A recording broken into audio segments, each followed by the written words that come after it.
Should you sell a high maintenance house? So this was one of the questions I got from my website, and the title is Sell High Maintenance House question mark. So I'm going to address that today, and I've picked out 3 main points that I want to look at. And the message goes, I'm going to hide the person's name because I don't know if they want to be revealed. So the message goes, "Hi Andy, just read your UK property investment book, that's the one for complete beginners, and I'm totally fired up to get more into property investments." Excellent, great to hear. We have a high maintenance house that we have rented out for 5 years. Congratulations. The tenants have just moved out, and we look at the house full of damp and needing a new kitchen and bathroom. So that's not unusual, that's fine. The value currently is at £240,000 with £70,000 outstanding on mortgage. That's quite a bit of equity, that's excellent. Now, is it worth cutting our losses and selling our high maintenance house for a new build with minimal maintenance and using a buy-to-let? Now, I've picked out 3 main points that I want to address in this video, and we'll jump right in. But before we jump right in, I just want to say that nothing is financial advice because I'm not qualified, I'm not regulated at all, so this is not financial advice. This is more if I was sitting down with a family member, with my parents, someone I cared about, this is what I will be looking at. Okay, so let's start. Now, the first thing I will look at is the cost to make good the issues, such as the queries like you had some full of damp and new kitchen or bathroom. Those will be things that you need to look at, and it could be any cost really. It's just something that you need to decide how much it's going to cost. So get quotes from builders and contractors and see how much it's going to cost.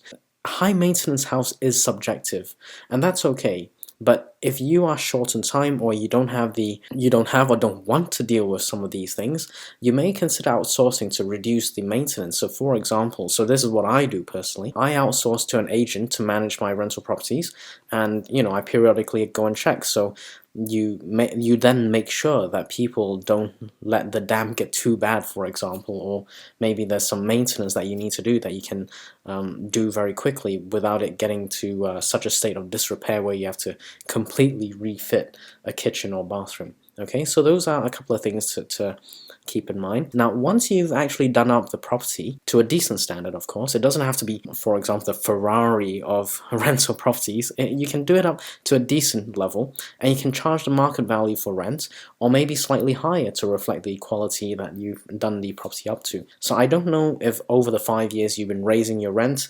If you haven't, then maybe now's a good time. Okay, so this is just addressing the cost to make good your property that's currently in a bit of state of disrepair. Okay, now the second point I want to bring up was mentioning of cutting of losses. Now, there are costs to think about when you talk about selling up. There is a cost to selling up.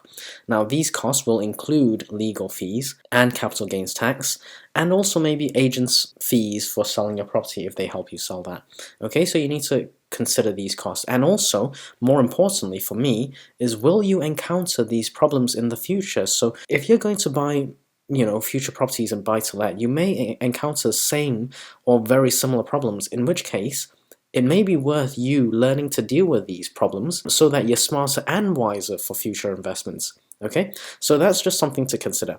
Now, the third point I want to address is investing in a new build as a buy-to-let. Now, obviously, you need to know what the cost of a new build is, and is there proven demand, rental demand? You need to see that. My personal opinion, this is my style, I don't invest in new builds because from what I've seen, the ones I visited, the new builds tend to be smaller, and I like more bang for my buck. Okay, so I want more space, provided they do produce the same rental income or yield. Alright, now you need to have a very good understanding of the rental income or the gross rental yield that you are aiming for, so you must have a goal in mind. And also, how does the rental income you're going to receive, how does that compare to the cost to fix the current property, and the cost if you were to cut your loss to sell the high maintenance property and buy a new one? As I mentioned, there are costs involved. So if you were to buy a new build right now, there will be stamp duty. Actually, this goes for any property really. And also make sure you check with a mortgage broker on the latest rates, and what lenders are willing to lend on new builds especially. Okay, so those are just 3 points for you to consider. It's not as straightforward as, you know, as people might think, because you do need to consider the cost of buying and selling and fixing up. So I would encourage you to see if you can resolve the issue yourself directly, because then you'll learn for the future. But if you really have to, then yes, you can consider selling up, but again, you have to consider the costs of selling up and then the cost of investing in a new build like stamp duty and other things. Okay, so I hope you found that useful. It's a really great question, which is why I wanted to make a video about it. Thank you for the question, and until the next video, have a great day, everyone.